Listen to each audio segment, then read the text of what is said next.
here. All right, there we go. Greetings, friends. Welcome back to another episode of Dreamscapes. Today we have our friend John from Texas, and he's going to share a dream with us.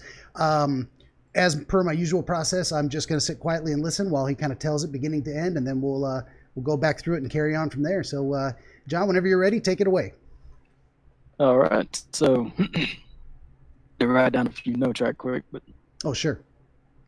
So, basically, it starts out, and it's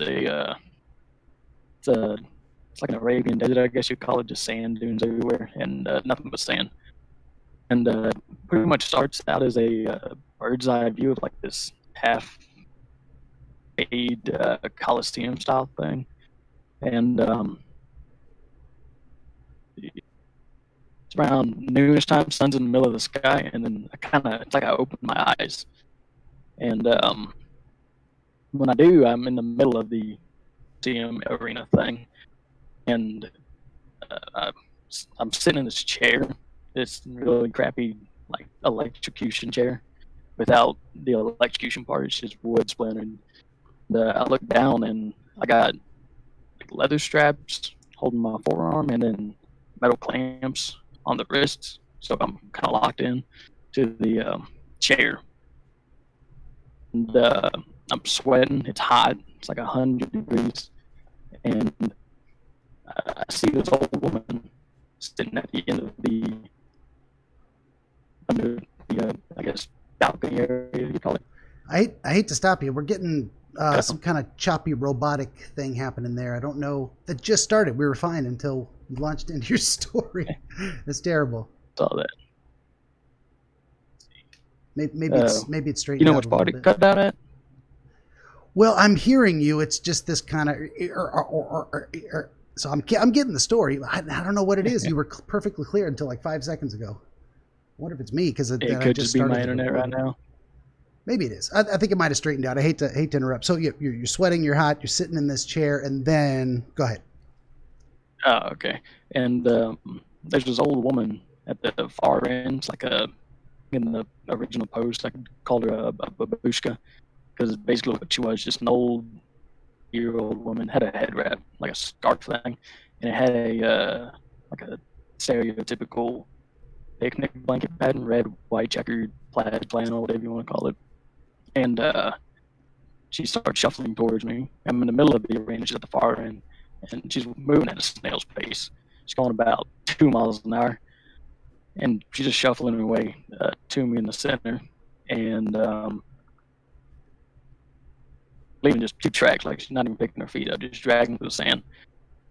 And when she reaches me, it takes her 20 minutes. She bends over, kind of, because also the legs of the chair sink into the sand along with my legs, so I can't move my legs as well as my arms.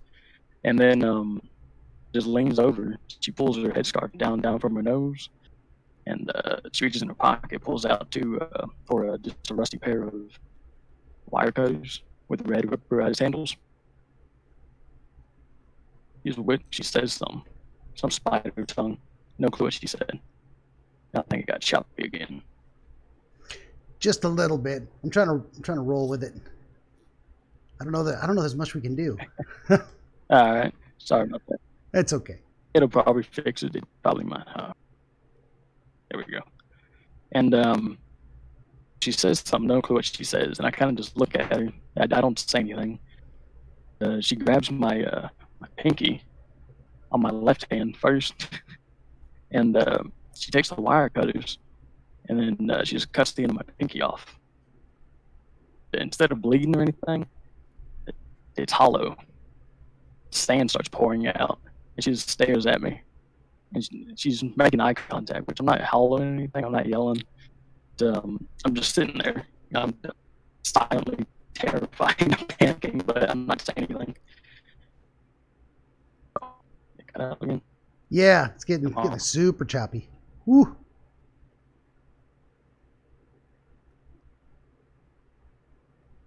right, let's see. Let's try this.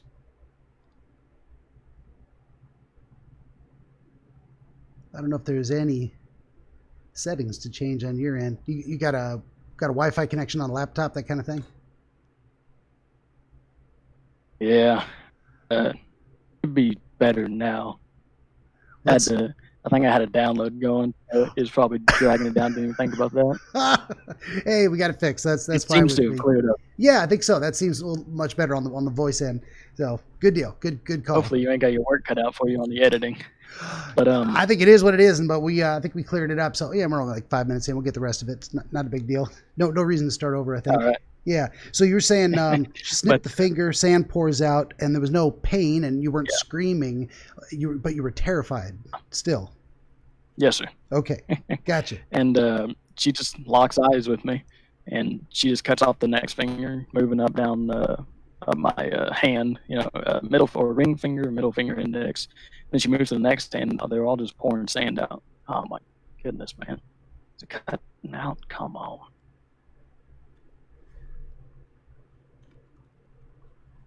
Gives me a chance to catch up on my notes.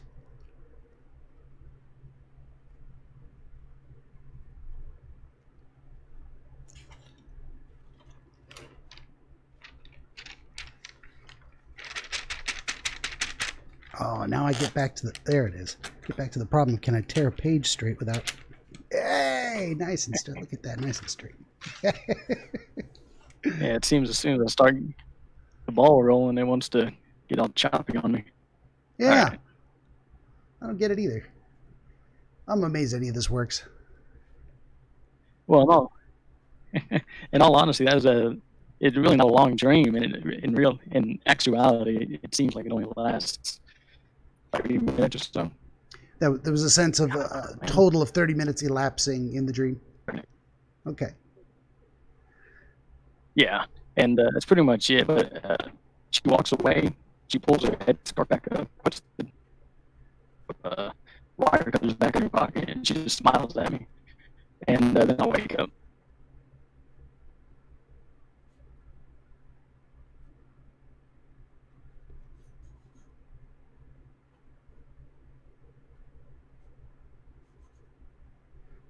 Okay. Very interesting. Yeah. Son, I'm going to need this paper back. I took away his blanket. Speaking of a picnic blanket. Okay, so we got through the first part there, and if you say it felt like about 30 minutes elapsed, most of that was her shuffling over towards you slowly, huh? Yes, sir. Okay. All right, so the next step for me is to go back through it again, beginning to end, chronologically in a little more detail. Maybe pull out some stuff, and then we'll see if we can figure something out between the two of us. So it starts with a bird's eye view of this, like you say, half a coliseum, so it was broken, crumbling.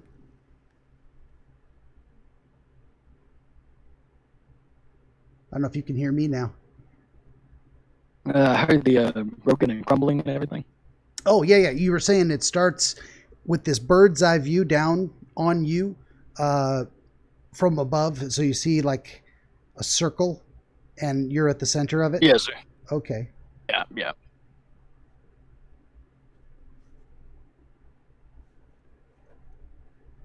Much of a good interview, yes, I'm afraid. Not as much of a verbal individual, so it might be. No, that's might be okay. a little taxing in a way. No, that's all right. Just the choppiness is it's just not kind of clearing up as much as it'd be nice if it did. I don't know if you have any other. If I need to, let's see. Sometimes disconnecting, reconnecting to Discord helps. I don't know. Just stabilizes the connection, resets it somehow. Yeah, it cut out right there, and I'm not entirely sure what you said. Oh, maybe if you disconnect, reconnect to Discord, it'll kind of reset the connection. Let me try that. Yeah, give it a shot. I'm probably gonna leave this part in. People at home get to watch the magic as it happens. Troubleshooting on the fly.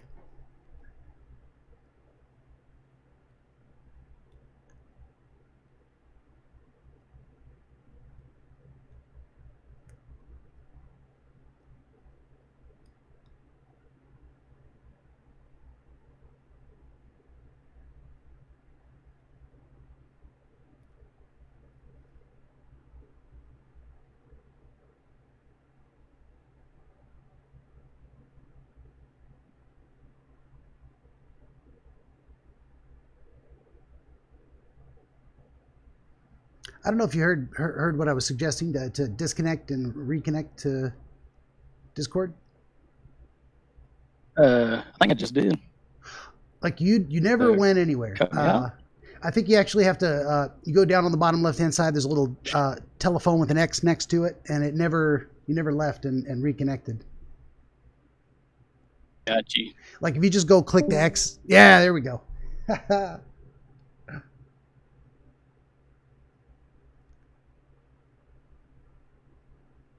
I might cut this part out. I don't know. Maybe. Okay, I'm going to pull us down the other channel real quick. There we go. All right, I got my camera back on.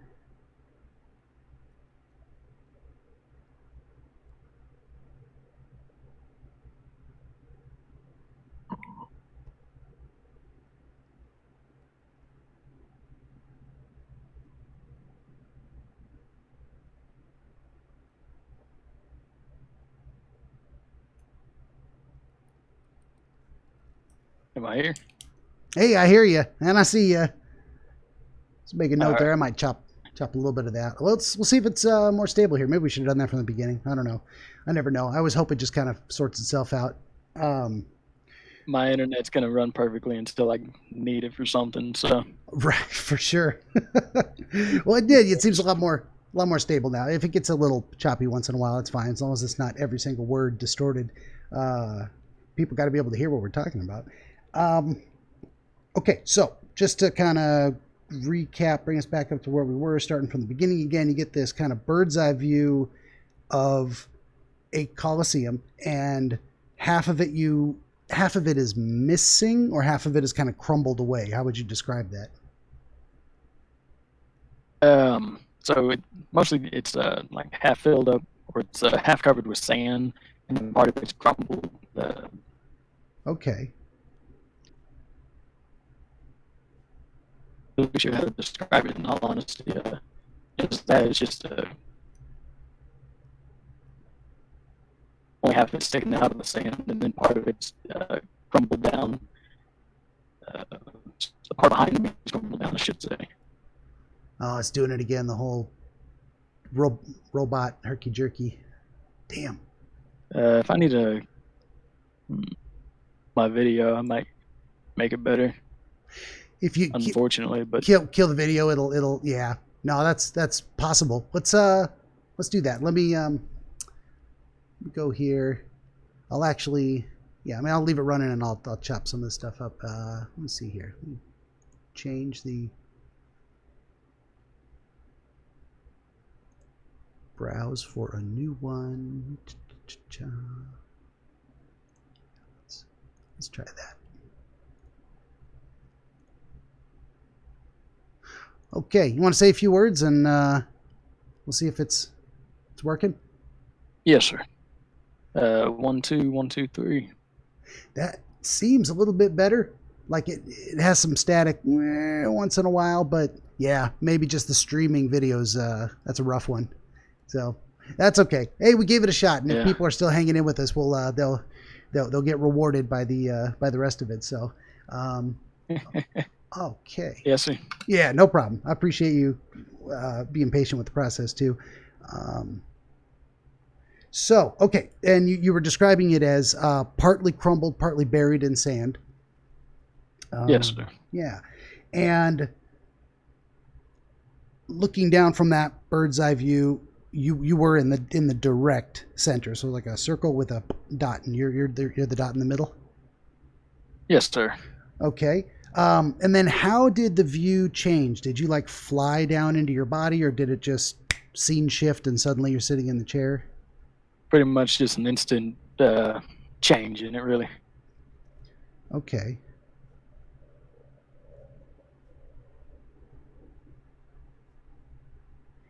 When did you notice that it was like high noon and the sun was directly overhead? Was that when you opened your eyes and in the chair?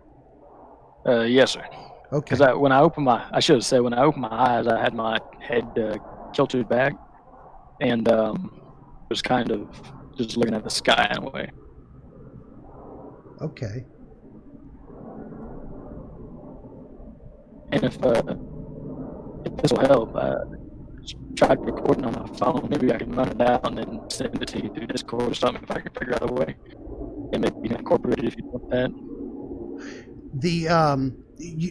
It did get a little choppy there for a second. You said you got what?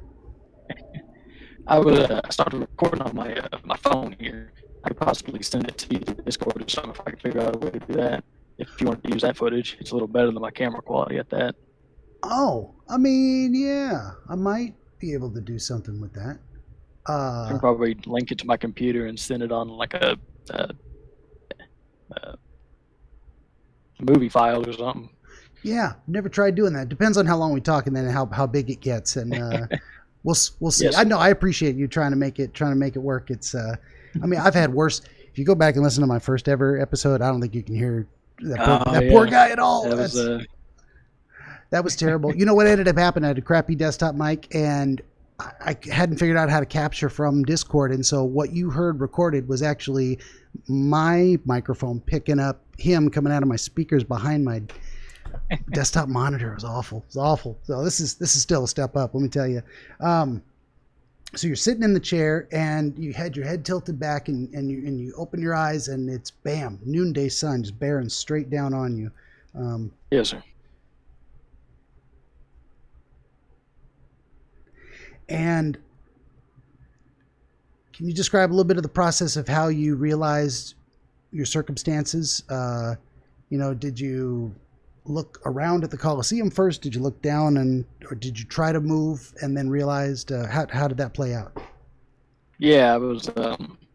So I opened my eyes, like I just woken up from the bird's eye view, I guess you want to say, and I just kind of turned my head down and looked down to the ground, and I saw that, like I said, the chair, and the legs were partially sunk into the sand as well as my legs.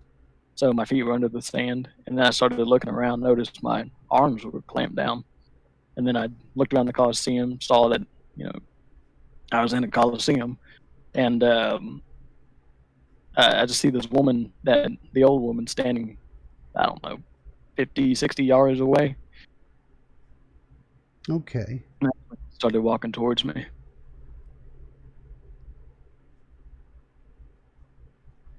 Just making some notes here.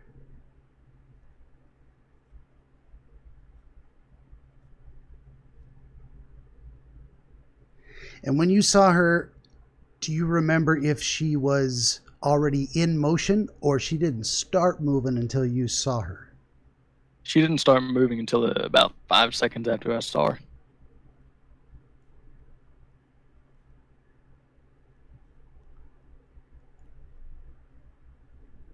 Okay.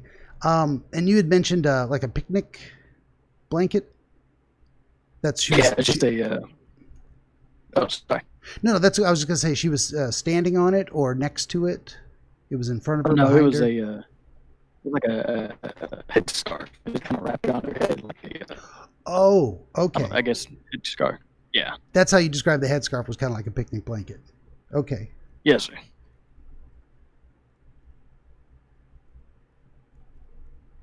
So kind of a checkered pattern. Yeah. Yeah. And red and white with the. You said red and white? Yes, sir. Okay. Do you remember anything about what else she was wearing other than that kind of babushka scarf? Just old baggy clothes, kind of like burlap, or not really burlap, but just rough clothes torn up. Tweed, I guess. I guess it's more of a fancy thing, but that kind of material. Sure. I got the idea of burlap, kind of a rough fabric. Not Yeah, it wasn't silk. She wasn't wearing a suit of armor. Yeah, just yeah. That probably would have stood out. What's this old lady doing in there? Clothing. and specifically kind of rough, dirty. She'd lived in it a while, maybe wasn't able to take care of it as well, or been living in the desert for a while, that kind of thing. Yep. Okay. Yeah, all fraying off her shoulders and everything. Do you remember how close she was to the wall of the inside? Yeah, she was. So it was kind of like an overhang over her, and she was standing between two pillars on the overhang. and that overhang jutted out about 15 feet or so, and she was probably 5 feet off the wall in the shadow of that balcony or overhang. Okay, so she was in the shadow of an overhang between two pillars. Did you see anything behind her, like an entrance, exit, an archway? No, sir. It was just a brick wall. Brick wall, okay. And some brick wall.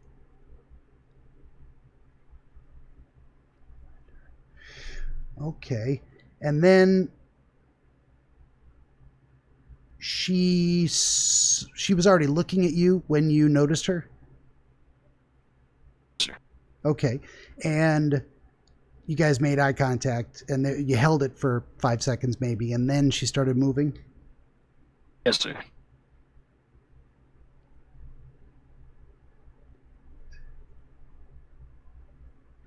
And how would you describe her movement? Was it, you said she was dragging her feet, kind of like also her feet were kind of sinking in the sand?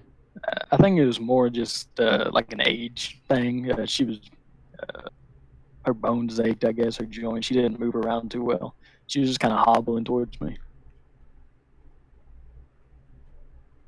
So kind of an old woman shuffle, slow, making her way. Yeah. Gotcha.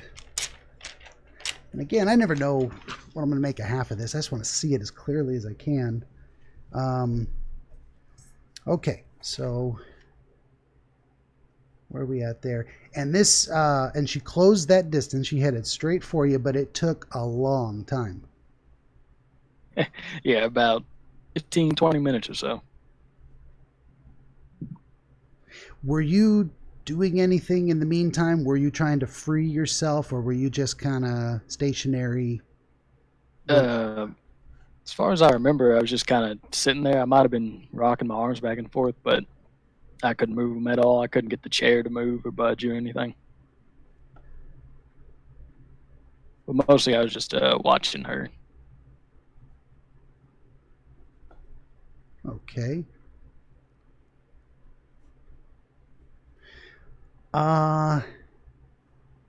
Okay, so she closes that distance and nothing else happens around you while she's doing that. You're just watching her, and she just gets closer and closer and closer.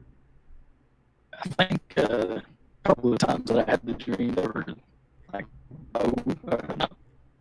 crows or buzzards, just some carrion that were kind of sitting in between me and her, and when she got a few feet away from them, they flew off. And when she got near them, they flew away? Yes, sir.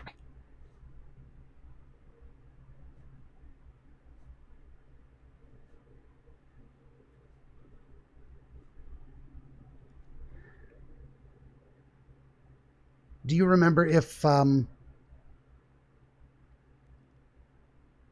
they were paying attention to her, watching her, or she startled them? Did she shoo them, or did they just respond to her approach by choosing to leave?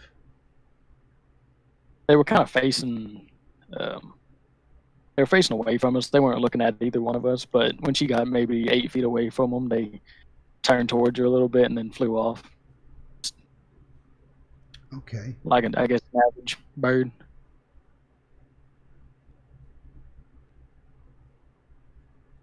Okay. And then she got up to you, and nothing had changed about the chair you were in, or the straps, or the how far you were sunk into the ground. Like, had you continued to sink more as she approached? No, sir. Okay. As same spot. Stationary. Gotcha. Okay. Yeah. And so she got all the way up to you, and did you have a particular feeling as she was approaching? Just confused. Wasn't really sure who she was. Didn't have any resemblance to anybody I knew, so I was just trying to figure out what she was doing. Okay. Right. And then how close did she get to you? I mean, close enough where she could reach out and touch you? Like right toe to toe? Yeah. And she was, I think, guess on height, maybe like 5'4", 5'6", somewhere in that ball range. So she's kind of small and stooped. Yes, sir. Okay, good deal. I like the measurement descriptions. Just rough guess, doesn't matter if it's to the inch. And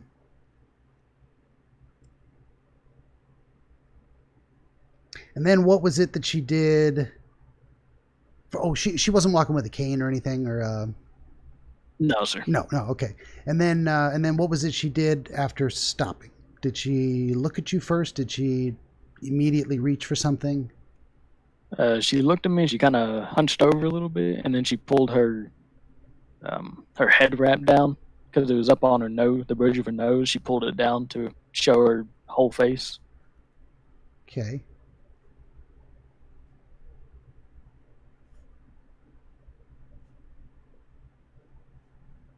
Did you notice anything about her features? She's missing teeth. Her nose is crooked. She had a few missing teeth. Nose didn't seem crooked. She had a large nose. She was tan. And definitely wrinkled, old looking. Yeah, she was probably mid-70s. Okay. And not recognizably anyone from your waking life. No, sir. And you said she stopped and looked down first? Yeah, she looked down to me. Because the chair was sitting fairly low to her. It was probably it sunk to maybe just below my knee.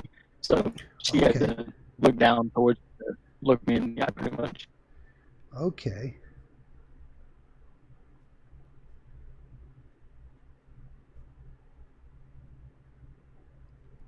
Can't believe I forgot to ask that, how far the chair was sunken. I just imagined to your ankles, but yeah, to the bottom of your knee, yeah.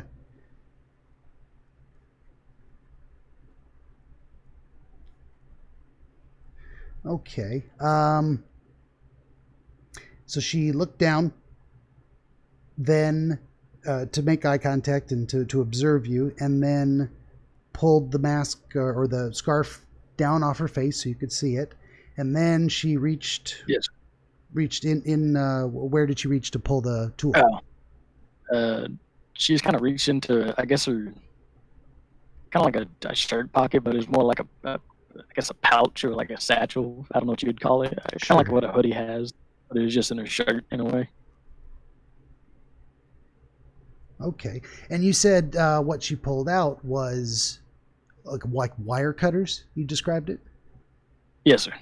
How they were rusted. What's that? No. I was just gonna ask for a little description of the tool. Yeah, they were a little larger than I guess average wire cutters because usually wire cutters ain't gonna fit a finger, but they were rusted and they had red rubberized handles. Okay. Handles. So you had your hands strapped down. You said she went to your left hand first, which would have been on her right, and she started at the pinky? Yes, sir. Do you remember, did she use her free hand to hold your hand, or if you just held still for her? She had the wire cutters in her right hand. Yeah. And she used her left hand to kind of grab my fingers. She didn't really pull it anywhere. She just kind of lifted it up because my hands were facing downwards. Okay. And she started on your pinky. And do you remember when you saw her moving in that direction with these cutters? What were you thinking, feeling? In all honesty, I was still just confused. I didn't understand what she was doing. I guess I was panicking. You did have a sense. I wasn't freaking out. I'm sorry, say again?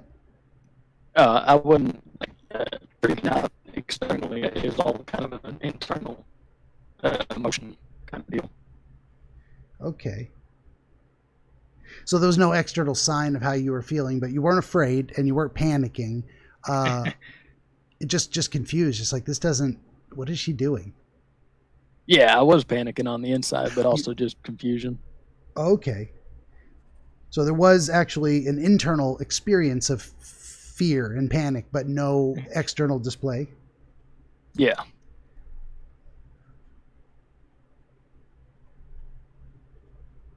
All right. And then when she got there, and how far up the pinky did she go? To the first knuckle, second knuckle, all the way to where it Oh. connects?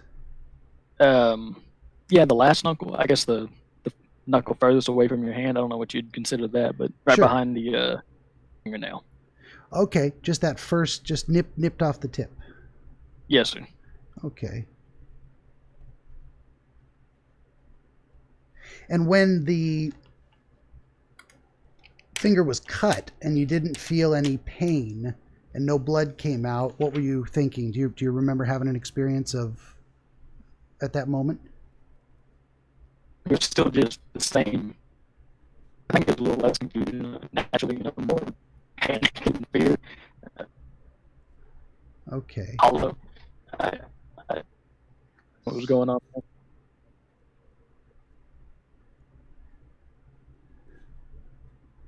So less confusion now that you were kind of seeing what she was doing. At that point, I think at that point I showed a little more external fear of my expression, that is. Okay. And suddenly, instead of blood coming out, like sand started pouring out, and it was, would you say, the amount of sand you'd expect from a hollow tube of that size? Yes, sir. But it just kept pouring out. So I guess like the first few seconds, it would be this normal amount. Like it wasn't just spewing out; it was just kind of flowing out slightly. But it did it consistently. It didn't stop. And the same for all the other fingers. Okay. And then so she made that progression from the pinky to the next finger, to the next one, to the next one. She got the thumb too? I don't think she took... No, she didn't take the thumb just because the wire cutters wouldn't fit around it. I think she... Because I think in the first few, she tried, which is really one of the only few things that really changed in the dream. Yeah. But after the rest of the time, she never went for the thumb. But the first few times she put them up against them, but they weren't big enough to go through, so she didn't take them. Okay. So the dream has changed over time. She's taken more fingers, or she just stopped trying for the thumb? She was always able to get the other fingers? Yeah, she was always able to get the other ones, but just never took the thumb. Just the first few times she tried. But I guess after that she realized she couldn't, so okay. give up on it. Okay. Interesting. And then did you have a sense of the sand level around your feet, the level to which you were sunk into the sand increasing by the sand coming out of you? So they were just making piles on the ground. Okay. And did it like make one pile for each finger? Kind of? And then after so long, they started kind of merging together. Okay. So they were kind of an arcing thing on the ground out of sand. Okay. And then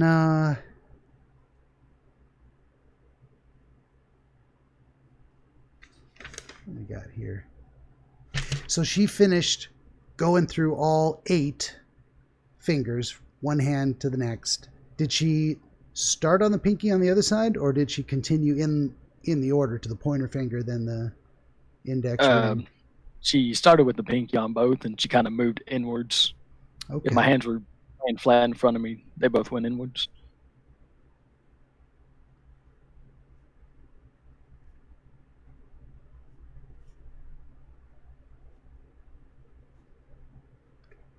And when she was done with the last finger, did it seem like she... What did it seem like she was experiencing while she did this? Was she menacing, like she was enjoying it, malicious, or was it more matter of fact? Was it just blank, stoic, no expression? What was... It was the 1,000-yard stare. She wasn't showing anything.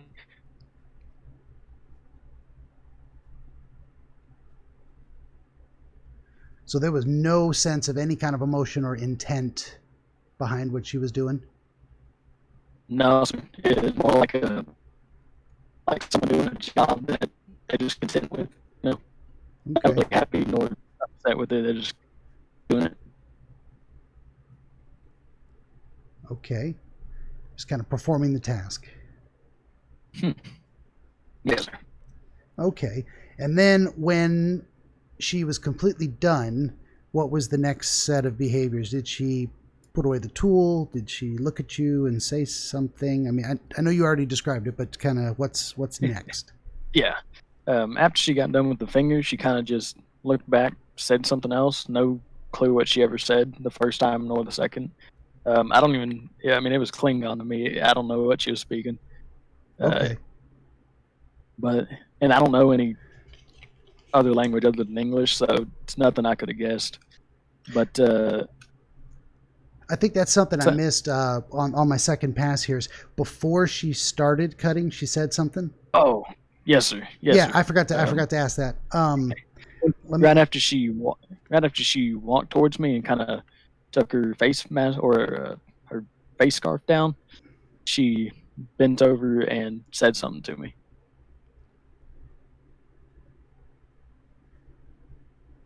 And she was kind of just muttering it. Okay. So bent over and spoke something. It was muttered, maybe garbled, but also it didn't sound like English. Didn't sound like any language you understood. Okay. No. And then she did that again. You said she finished performing the task, and then you said she looked back, or just returned to making eye contact with you, or did she look behind Yes, her? she just maintained eye contact with me. And while she was cutting the fingers, and then when she stopped, she just looked at me, said something else, and kind of just stood back up straight, put the clippers in her pocket, or the covers in her pocket, pulled the face mask up, and walked away. And stopped maybe 20 feet away. She turned around slowly and looked at me and smiled, and then I woke up. Okay, so she spoke again, said something unknown, put the clippers in her pocket, and then she turned and walked away, or she stepped back while facing you? She turned and walked away. Okay.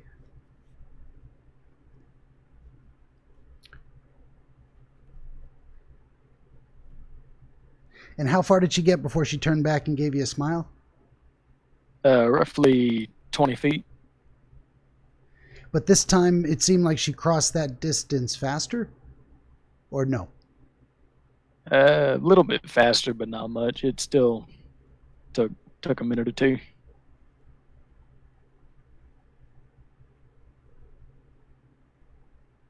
And how did she turn and smile at you? Did she turn her entire body 180 degrees back to face you, or just kind of look over her shoulder?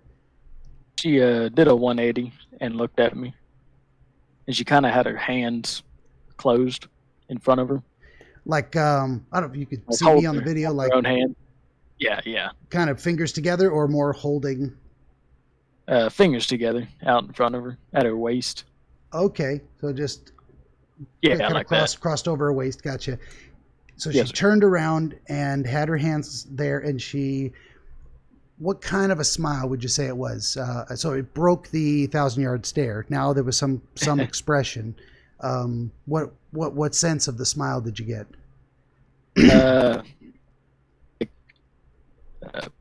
Family member almost. Kind of just someone that just happy to see you in a way. So she smiled at you like someone, like you would smile at someone when you're happy to see them? Yeah, like a genuine happy smile. Okay.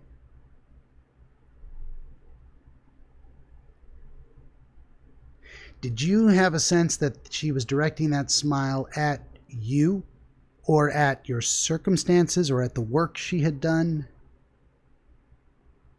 I couldn't tell you. I know she was looking me in the eyes, but I had no clue. Okay, but you got a sense of... I got a sense that it was at me, but it could have just been everything all together. Yeah, so she directed this kind of maybe warm, friendly, genuinely happy smile at you now at this point after walking away a little bit, turning around, and then she turned back, or did you wake up before she performed any other motions? I just woke up as soon as she smiled at me. Okay. Oh boy, that's good stuff. There's a little bit more detail in there than we got, and that always happens. I'm not surprised because I get real nitpicky and specific. Was your hand facing up or down? It was facing down. Gotcha. Now, having gone through it with me a couple times, once just describing it and then once again with a lot more detail, during that process, did anything occur to you? Did anything start to make sense? Did any connections form spontaneously? No, sir. Not that I recollect. Okay. Sometimes it happens during the kind of question and answer thing. Sometimes new details pop in and you're like, I never thought of that. What if that's something? Yeah, but no stress. It's not unusual. So there's a couple of things that stood out to me right away as you were describing it, and one is the idea of being at the center of a circle, and directly under the sun. So there's something to that there. There's this large, so it's a building, it's a bounded space, but it's crumbling. It's old. It's been there a while, and maybe it's not well cared for. There's no active maintenance crew keeping it pretty. And when you said a stadium, you mean like an old? You said a Coliseum. You said like an old, like the Roman Coliseum. Yeah, kind of like just like that. I've never been there either, so I have no reference for how large it is. But as far as the pictures go, that's what it looked like to me. Yeah. Excuse me. You good? Oh yeah, I just had to burp. I didn't want to do it straight into the microphone. Yeah, that kind of stands out to me, of the idea of you being in the center and restrained there somehow, held in place in the direct center, and the sun being directly above you. There weren't slanted shadows. You weren't off to the side. Something about that placement in this pattern, and the idea that you saw that from a bird's eye view, almost like you were, the initial impression you got of your own situation was directly in line with, between you and the sun. Does that make sense? Yes, sir. Yeah. Yeah. And then you're in it and you're looking up back at where the bird's eye view would have been, and there's the sun. That seems important. Yeah. Also the idea that it's this bright, hot noonday sun. You're sweating. It's 100 degrees out. This is not a comfortable place to be stuck, to be restrained. No. Yeah. And not only are you stuck to the chair, but the chair itself and you are sunk into the sand. It's like multiple layers of restraint or being trapped or held in place. I got you. That's the idea that comes to me. So typically what I ask folks is, are you having some current or recent or immediate future circumstances that are causing you stress or that you're struggling with? Because there's a good chance it relates to something to do with that type of situation. Not that I know of, not correlating to this, but I probably should have stated this initially, but yeah, the first time I had this dream was 9 years old, 10 years old. Okay. I'm 19 now, and I have this dream at least once a year, sometimes twice a year. Okay. So nothing I can really think of pertaining to this dream in any way. Not in my mind, at least. Yeah. Well, to have a reoccurring dream that has been going on for 10 years, it certainly wouldn't speak to an immediate circumstance, but more of a lifelong struggle in a way, something you've been dealing with since that time, that it remains unresolved, that you still haven't figured out what to do about it or how you feel about it or found a way to fit it into what's going on with you. Is there anything specific that happened at about that time when you were 9 years old? Some major event? Yeah, in a way. I guess. Is that something you're comfortable talking about? Yeah. Well, it was more of trying to think of a way to describe it. It was more of like really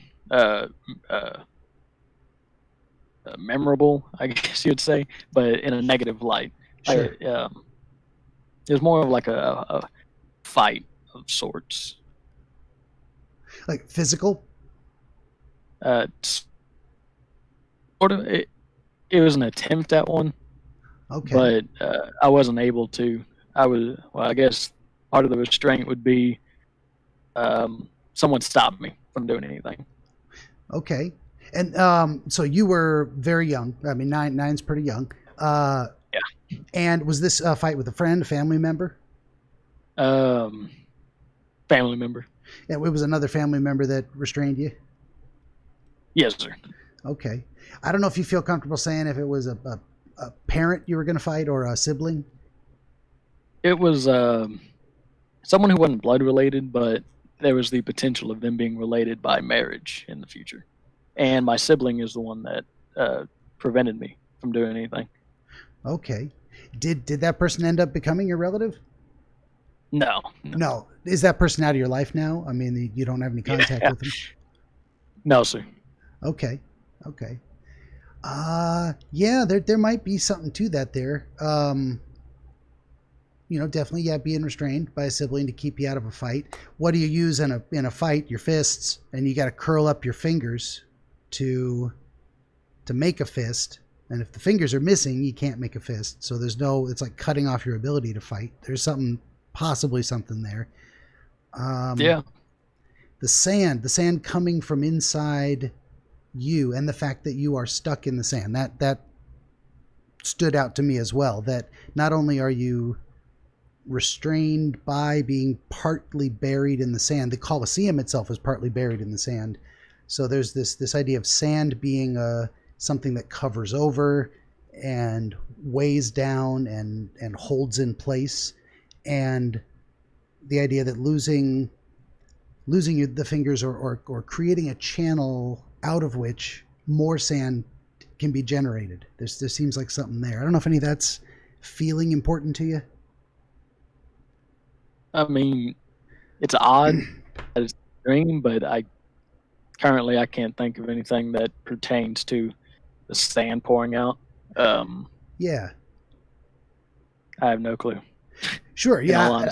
I don't either. I'm just going with these gut feelings. Like that seems important. It seems like there's some connection there for the sand that's probably all the sand that's everywhere is somehow coming from inside of you, and it represents something that is keeping you immobile, like restrained, keeping you from changing your position, moving on from something, moving towards something.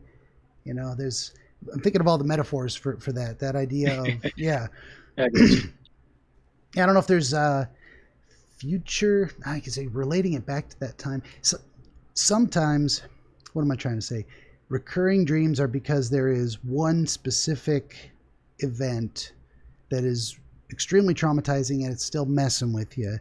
Sometimes you have a dream related to that event and it sets a theme in your head for a certain type of thing. And whenever a similar situation comes along, it reminds you of the thing, even if it isn't an ongoing concern. Does that make sense? Yeah, I got you. It's kind of laying me down, I guess you'd say. Smelling like something burning. Uh-oh. Yeah, I don't like that. I'm gonna keep an eye out, but that could be drifting from a mile away down the street. Yeah. Hell if I know. Oh yeah, up in Oregon. No, they were having them real bad fires not too long ago. Oh yeah, that's when I started, like a month ago. That's when I started this, was during the fires. My throat was extremely froggy. Yes, it was. Well, I'll just keep if that smell gets worse, I'll go check it out. But I'm pretty damn sure there's nothing on fire in my backyard. So, okay, so we can go on though. Yeah, so I suppose I would ask. I mean, if this okay, let me just be clear on that. This dream happened for the first time the night after that near miss fight, or soon after. I really couldn't. I really don't remember that detail. You're pretty sure it Yeah, didn't I'm happen sure it was before? not long after, but I really don't remember it. Being The immediate. first time I woke up from that dream, what day Okay. it was. Okay, that's fine. Are you comfortable saying what the fight was about? To and see if that's Yeah, related. one second, I gotta get a drink. Sure. You do that. I'm gonna go look outside and just satisfy my curiosity that literally nothing is on fire in my backyard. So I'll be right back to you. Yeah, Give it a couple minutes. Yes, sir.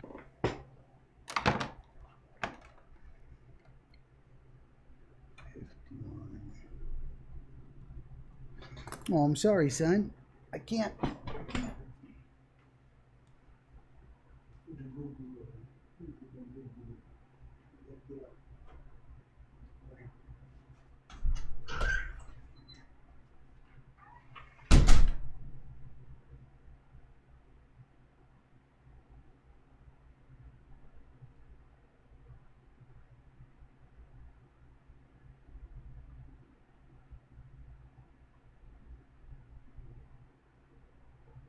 I don't know if he'll keep this in or if he'll even use this video, but I gotta go pee.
Yeah. Okay.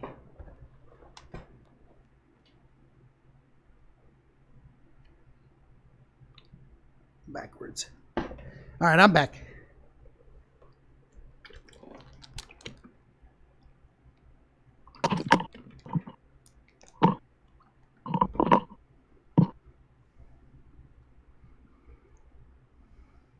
All right, sir. All right, you're here?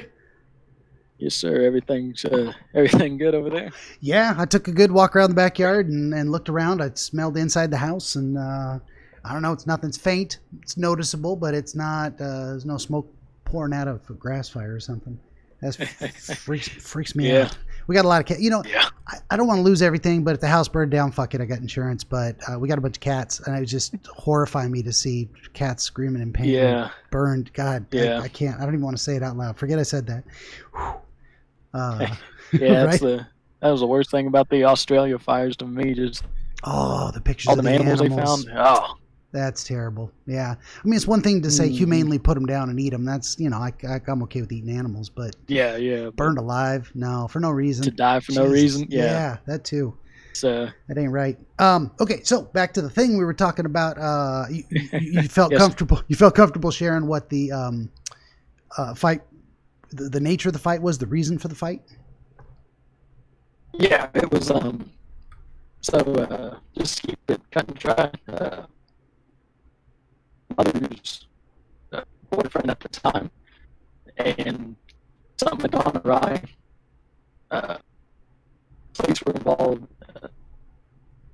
I don't know. Basically, it was an attempt with a knife I had, I was gonna attempt something, and my sister grabbed my arm and prevented me at pretty much the last second before I was able to do anything. Even though I was 9 years old, but I don't know. Yeah, I was a little gung ho at the time. a 9-year-old with a knife, you could do some damage if you got got the right chance. That could have been very serious. Well, that is actually starting to make a little more sense. I mean, something feels important in there, like for the reason to have this dream for the first time. What do you get when you think about your sister and the old woman? You get a tickle. You get a tickle of something. I really couldn't tell you. I mean, That doesn't. I have no clue. No, It's not really. no feeling of No. meaningfulness. Gotcha. And it may not No, be sir. exactly. It may be something she represents, but this is where I'm going with it. Is that that's a pretty impactful thing. That's not a schoolyard fist fight with a kid. That's like you thought you needed to do something potentially lethal as an act of defending someone you cared about, and you were held back from that probably not only for good reason, but like it was for the best that you didn't have the chance, for your sake and for the sake of not carrying with you that you'd hurt someone that badly, or getting the knife turned on you because you're a kid versus the boyfriend. That seems like something you'd carry with you, and I would be willing to bet that there's some fighting for your life or fighting to protect something element that causes this dream to come back and remind you, or the concern that you might have to get involved in a serious struggle that brings this dream back. Does that, if you think about it from that perspective, is there any loose pattern to when it seems to reoccur at certain points in your life? No, I'm just getting really occurred to the pattern. Maybe I think it usually happens springtime sometime, which I guess the initial event happened during the spring. So maybe then, but I couldn't really tell you 100% certain. Sure. In all honesty. So possibly something about the springtime weather, or some other. What do you associate that with a particular holiday, so to speak? Like it happened on Easter or whatever. Mother's Day. Mother's Day. Now that you think about that, does that show feel like a pattern in your mind?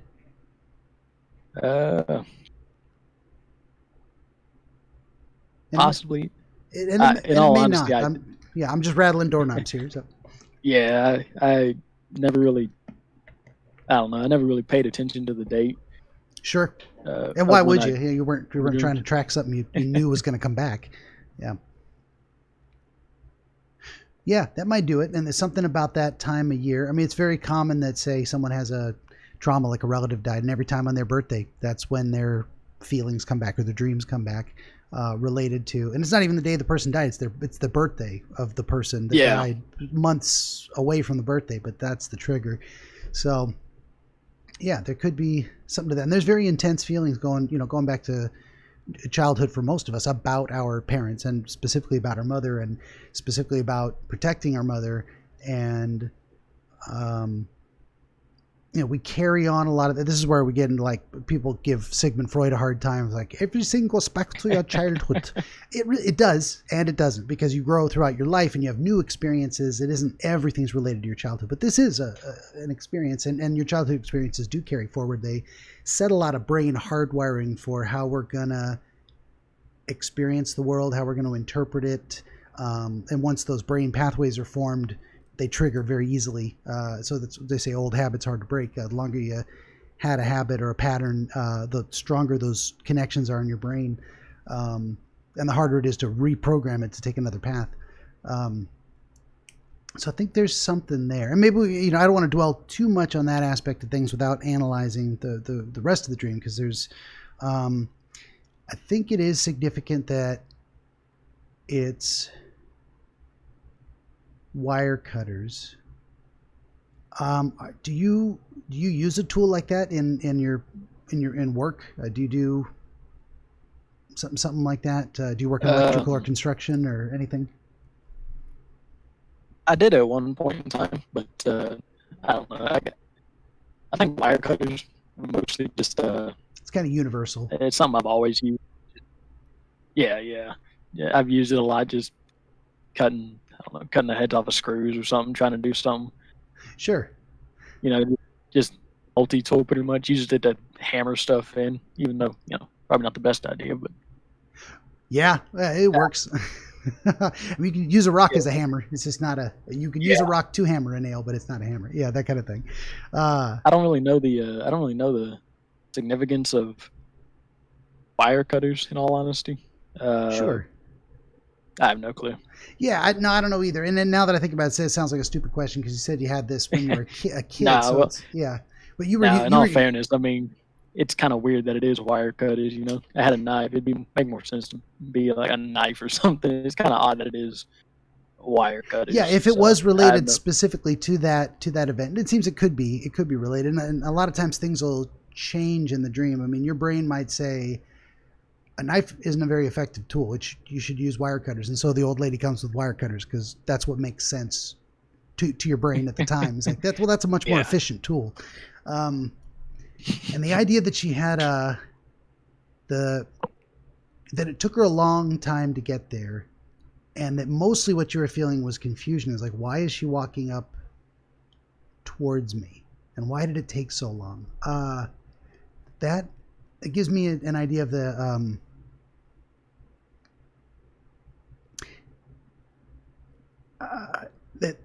the time it took her to get there was significant. Something about being able to watch her approach, the idea of her moving slowly, like a slow motion is what came to mind, like a slow motion car crash, if that makes sense. Like it's gonna happen. It's just taking. You're just waiting for it. Forever waiting for it. Yeah. Yeah. But at no point did you have a sense of feeling threatened by her or even saying, God, hurry up, get here. None of that was in your head? No, not really. I think mostly I was just trying to figure out who she was and what she was doing here. For some reason, I wasn't really thinking about why it's taking her so long. I just saw an old woman. They're usually slow. And that made sense. Yeah, that just made sense. I don't know. For sure. But to have it take that long, such a long approach, and to have that kind of time frame have a feeling to it, seems something significant in the duration of the approach that this thing is coming. If I work, which I mean, I don't know anything about what you're doing in the sense of dream analysis, but if I had to take a stab at it, after the initial event, the real life event, we were waiting, which this was up in northern Texas, and me and my sister lived in central Texas area. So we lived with our dad, and we were pretty much waiting for our dad to get up to us, so he could pick us up and take us home after the incident. So maybe it just felt like it was taking forever for him to drive, that hour and a half, 2 hours or whatever. And, granted, there's only 30 minutes in the dream, 20 minutes or whatever. But, for walking speed, it's, slow. So maybe that correlates. I have no clue.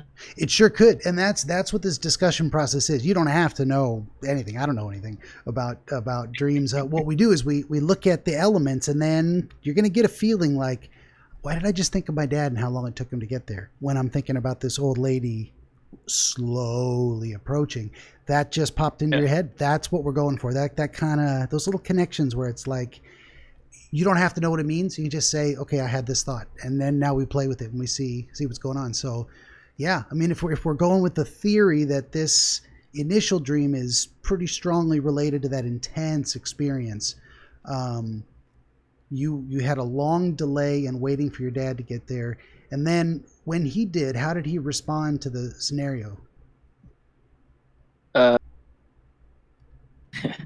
Well, he's trying to, protect us first off. Yeah. And the boyfriend was still there, and which your mother was still there. And... yeah, he was still there. No, my mother was not there at the time. She had left. She left after. Okay. And yeah, so we didn't like the boyfriend at all at the time, anyways. So okay. My father reacted, or my dad. I don't know why I said my father, but my dad reacted pretty aggressively, brash, but justifiably, I would say. Yeah, it yelled at him for putting his kids in danger. Yeah. Gotcha. Okay. Did you feel at the time? I mean, this is a long time ago, and it's tough to look back that far. But did you feel in any way? Sorry. Sorry. I was just saying. I have a decent memory, I'd say. So that's all I was saying. I didn't mean to cut you off. No, that's okay. If I ever ask you something you don't know, it's okay. I'll still ask it because how do I know until I ask? But at the time, did you have a feeling of being at all responsible for the events? Whether you were or not, but did you have this feeling of like you made it worse, or the fight was about you in any way? No. Okay. I know even to this day, I don't think I personally didn't have anything to do with the initial fight. Okay. But I don't know.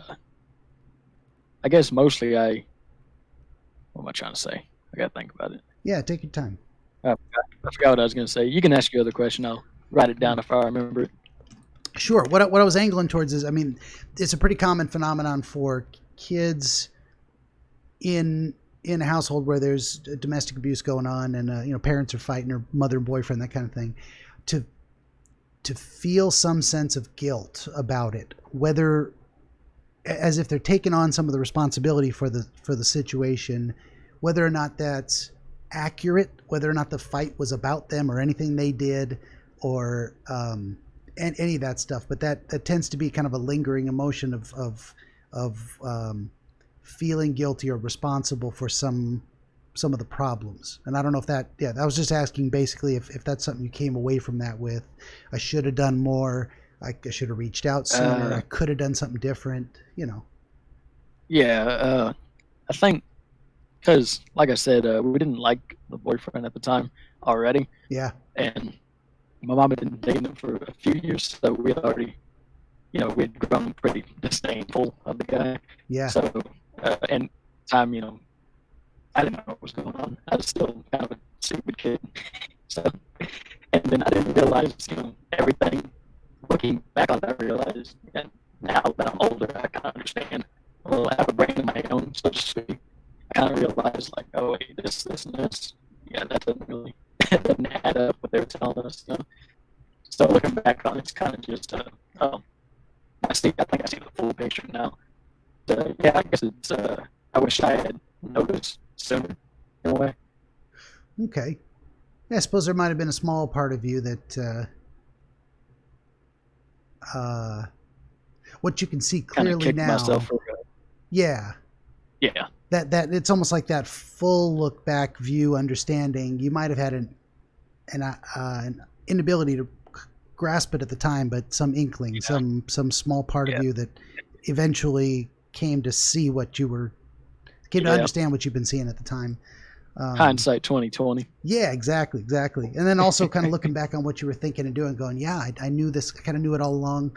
And and then you look back, but that wouldn't explain, well, it would partly explain some elements of the dream perhaps, but it's, so with reoccurring dreams, it's more like looking for that pattern. It's like, what life circumstances in general are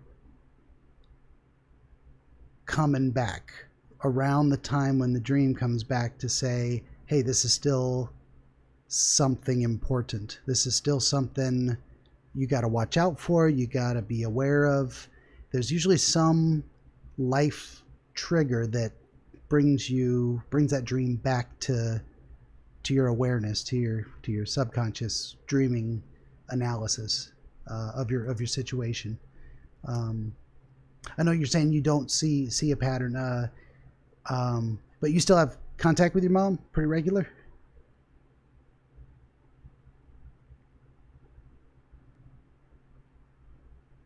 I don't know if I lost you. Hello? Oh, That's okay. yeah, I still have fairly regular contact, I suppose. And she's been in your life the whole time? Yeah. Okay. Does she have now a more stable relationship, or is she still kind of dating folks off and on, different guys? Not too sure, to be honest. Okay. You kind of don't really ask her about her dating life? Nah. And but she's not living with anyone and hasn't for a while, or? I don't know. She might be. Okay. Sure.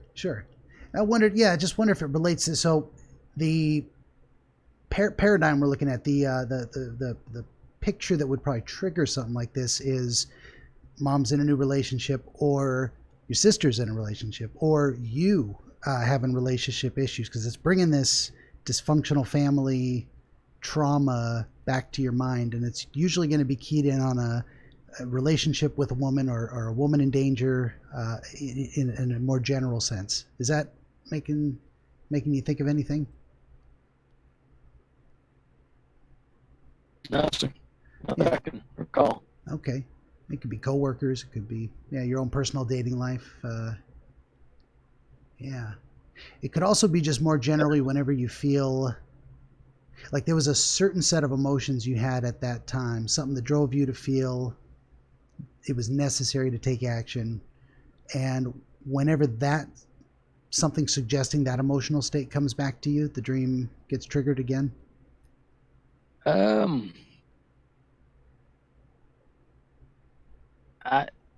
I have no clue. I mean, Yeah. I have no clue. I couldn't tell you. Yeah. This is a good one. As far as I know, it just puzzler. kind of. As far as I know, it kind of just it happens. Just seems kind of random, huh? Which, I mean, I think about. I will say, I think about the event fairly regularly. The initial event. Okay. It sometimes just triggers it. I don't know. But you don't know anything in particular that might bring it to mind? You say you think about it in your waking life fairly often. yes, sir. But aside from that, I don't think there's much that really uh, correlates the event in my current life that would trigger that. Sure. At least not past decade or so since the event. Fair enough. Yeah. And I don't mean to get too stuck on that, like it's always going to be the same type of thing that brings it back, but it's more that it's like a it's almost like seeing a particular color in a way. Yeah, I got you. Yeah. Where, what am I trying to describe? Like when you have a smell, it kind of takes you back. X number of years, you kind of think about something. Yeah, that kind of thing. And but it's not even every time you see that or smell that it takes you back. But No. just the right time, just the right combination of circumstances triggers memories. And the other thing I was going to say is that it isn't necessarily that the situation's always the same, but more of like how you came out of it, what you took away from it. That kind of thing reoccurs. It's almost like the way we live our daily lives, we eat every day, we shit every day, we go to work most days, and there's patterns that come back, and there's only so many actual experiences that a person can have. It's like a million of them, but they fall into repeatable categories too. So that's kind of what I'm angling for, looking at where's the repeating pattern, especially because it's a repeating pattern of dreams, and it's linked to something. Huh. I got you, but yeah, I have no clue. Yeah. Where am I going with that? Yeah, and it's interesting that she took your fingertips not the whole hand. You know, she didn't lop it off at the wrist and sand pours out. It was each individual finger, one at a time. You didn't get the sense she was trying to torture you. It was just, this job has to be done. There was something necessary about what she was doing, and she was there to do it. That was her purpose. And when she was done, she turns all the way around to you with a very peaceful demeanor and gives you a genuine, friendly smile, like almost like she did it to help you or for your own good, or in a sense, yeah. I think there's something important there too. That idea of whatever that old woman represents is something your subconscious thinks is good, is necessary. And maybe necessary against your will, in the sense that you had to be kind of held in place to let it happen. And it was a scary experience. You weren't sure what was going to happen. And then when you saw what was happening, you didn't like it. And it was confusing and strange, but afterwards, the part of you that thought it was necessary was pleased with the work.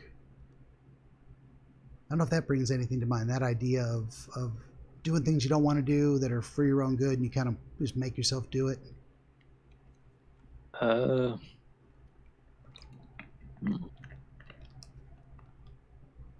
don't know. Nothing's coming to mind with that. Yeah. I know that's not a very not a very good interview response, but I really can't think of. No, it's okay. Yeah, I'm just rattling doorknobs here. There's something to that, I think. And a lot of times people get, I mean, I just say a few words here and there, and I could rattle on too much, and then they'll get something. There's a little thread in there, and they start pulling on it, and the whole something unravels, and they can get a look at it. So maybe I just haven't hit on the right thread. Yeah, still don't know what to do with being at the center of a giant, empty, sand-filled Coliseum. I mean, Coliseums, your association with that would be like gladiator combat movies, that kind of thing. Yeah, that was the first thing I thought too. Yeah. And you're there, but you're not there fighting. I mean, it could have been an old lady who looked weak, but she damn near kicks your ass. Well, she took my fingers, so. She sure did. She sure did. But it wasn't hard for her. It was hard for her to get there, but doing the job was just no problem. Yeah, it was like and she didn't hesitate either. The fingers just nip one at a time. Yeah. Nip. Yeah, but she couldn't take the thumbs. That seems interesting. Like she even tried a few times and gave up. Like, well, that's beyond her. Too thick, too big, not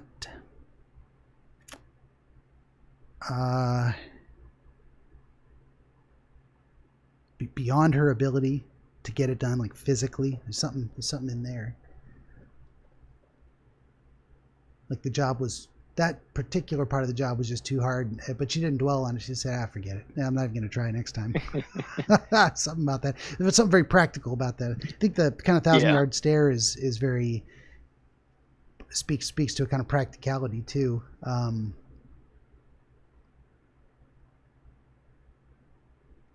Yeah. Huh. What are we looking at here? I think it's also important that she said something. She made an attempt at communication, but whatever it was, you weren't able to understand it. She might have been, purely speculative, might have been telling you what she was going to do or why, but it didn't make sense. So your brain couldn't process the reason. No clue. That doesn't rattle anything in you? No, I really have no clue what she said. Fair enough. No, I don't know if it ever changed. Say again. Sorry. I don't know if it ever changed on each iteration of the dream. I couldn't tell you. I just know that every time it was not in my wheelhouse. So. Yeah. No, I mean that makes sense too, and probably that's it's that way by design, so to speak. Like you weren't. It was meant to be that you couldn't understand her, because that represents something, and so that element's not changing. The idea that she's trying to communicate with you before something potentially unpleasant, communicates with you afterwards, and it's incomprehensible, and then moves away and smiles back at you in a way that lets you think she wasn't there to hurt you, that whatever she was doing was meant to be for your benefit, or something necessary, and she was pleased with the result. Yeah, I think there's something there. This could be one where all of these things are relevant and the pieces just aren't falling together, and what it'll take is you reflecting on this conversation a few days down the road and looking back on it, and then something will click. It's just not coming to you at the moment, but yeah, that's entirely possible. That's happened quite a few times in the past, and sometimes I just can't latch on to anything. It feels like there's it is interesting that you described it as kind of like an execution chair, like an electric chair, but it wasn't electrified. So yeah, I mean, it was just blocks of wood stuck together, just passable as a chair. for sure. And looking back into it in your memory, would you think it was actually a kind of decommissioned electric chair, or was it just that's the nearest thing you could describe that it looked like? The only thing I can really, back when I was younger, my grandparents, they had this little crappy chair that was just kind of blocks or whatever, but I loved it. Ah. It wasn't very comfortable and very stable, but I used to always sit in it. So, and I guess it kind of resembled that, not to a T, but just a little chair. But that idea correlates back to young or something. Could be something else pulled forward from your memory. Maybe there's did you always feel like your grandparents were a source of stability? Were they yeah. Because they used to, like, my parents were working and everything, and during the summers we would take like road trips all over the country and stuff like that. Okay. So it was always, that was something we always did. So I have a pretty strong, connection with them. Yeah. And that is interesting, that a chair that represents maybe your strong connection with your grandparents, or at least the sense of, what am I trying to say? It's not connection. It's and it's not a representation either. It's something resemblance. Yeah, there's an idea I'm trying to get at, of like, there's something about what your grandparents say represent to you, or how they are meaningful to you, that is like, there's a reason that's the chair you're strapped to, so that the old lady can come and do what needs to be done for your own good. And that's actually adding more sand, because there's sand inside of you. Did you did you get the sense that this, what am I trying to ask?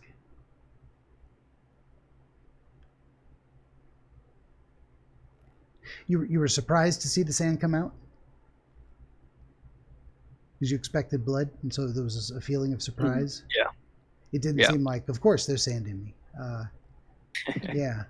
And that sand is adding to the feeling of being held in place that is connected to the chair. So the chair's in the sand, but the sand is in you and adding to the sand that's everywhere.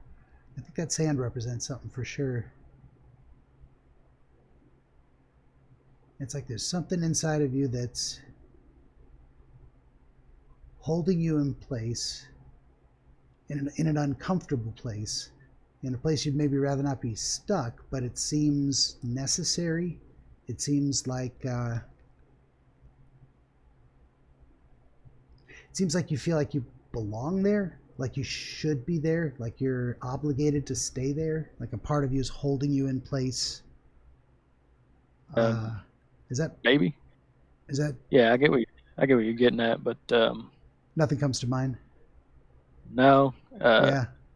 maybe it was keep me from running or something, or I don't know. Yeah, because if you weren't held there, if you weren't sunk into the sand, so you couldn't kick the chair over and try and fight your way free. If you weren't strapped down, if the chair wasn't solid, if it wasn't such a complete restraint, you probably wouldn't have sat still and let the fingers get nipped, because who wants that? That's not you didn't ask for it. It wasn't a pleasant experience. So yeah, that's probably what I would do in the coming days is let your mind wander on that idea of holding yourself in a place you think you need to be to get something important accomplished, but maybe it's not necessary. Because sometimes there's things where it's like we feel tremendously obligated to do a specific thing, and then when we take a second look at it, we're like, why did I set that expectation on myself? Why did I make that so important to me when it didn't have to be? It was a choice, and maybe it was a choice that made sense then, but maybe it doesn't make as much sense now. Maybe I'm past what needs to be done, and ready to move on. As near as I can figure. Well, I might be out of ideas. You gave me a puzzler. Yeah, I mean, years I have no clue what it's about. Yeah. Until now, I mean, I guess I have some sort of idea. Kind of some correlation that kind of makes sense. So. Yeah, you got a few things to think about, and that's I think it's just nothing's coming to your mind right now, and it could be something very subtle in terms of something that just does not, and that's often the way with recurring dreams, is they keep coming back because you haven't figured it out, whatever it is. And if you haven't figured it out yet, it's because it's not close enough to the surface that you can make sense of it, that you can incorporate it and you can take it out and look at it and figure out what the hell it is. So there's some in some ways we're digging down in the layers of sand to see what's beneath your feet. That's probably part of it. And I think as you let it might work its way up a little bit more over time. Or there's a good chance you'll keep having the dream until it does, until something clicks, something makes sense about what you're looking at, what you're trying to understand. Yeah. I think that's about all I got. Unfortunately, I would like to do more. I don't, but it doesn't always happen. I go into these things thinking, I don't know what's going to happen, because of course I don't, and not really confident in my ability to succeed and come up with the perfect answer, but confident in my ability to go through the process and give it everything I got and see what comes out of it. So I'm always happy with that result, even if I wish I could also deliver something just perfectly meaningful. So, just in general, I would say I don't know if I'm going to be able to use this unless I got the audio from you. And I don't know why I didn't think to ask you to maybe try to switch into your phone, using Discord on your phone. That actually might have been a more stable connection. I didn't even think of that until right now. I actually haven't got Discord on my phone currently. You do or don't? I don't. Oh. But it's like just a simple app. That I have been recording for the past hour and 14 on my phone itself, and I have a few codes. Or you could also just line up the audio on my side or on your side and mine if you want to do that. I'm perfectly willing to give it a try. Yeah, and I'm not sure if I have the technical skill to make it work, but also in some ways, because I couldn't give you a good answer. No problem. I'm okay with putting it up and saying, "Hey, I gave it a shot. Thanks for coming," to the audience, But also, I'm like, if it didn't go up, it's like I'm not too disappointed because I didn't really deliver. So this one could be just for you. I ain't worried about it. No. Maybe it's entertaining as noise fodder or anything else for someone. Yeah, for sure. And someone else might hear that dream and go, "Oh, wow, that kind of reminds me of something," and maybe I got somewhere somewhere to go in my mind to figure that out. So Yeah. Well, why don't we one way or another, I'll wrap up the recording here and say goodbye to everyone, and then I'll have you hang on, and we'll talk a few minutes after about how to try to get the audio together. I'll see what I can do with it. Yeah. So No I'll just say to folks watching, hey, I gave it my best shot. Sometimes it doesn't work out, and maybe we'll have you come back and try and figure it out another time. But that's it for this episode of Dreamscapes, and thanks for listening, and thank you, John. Yes, sir. Thank you for having me. Absolutely.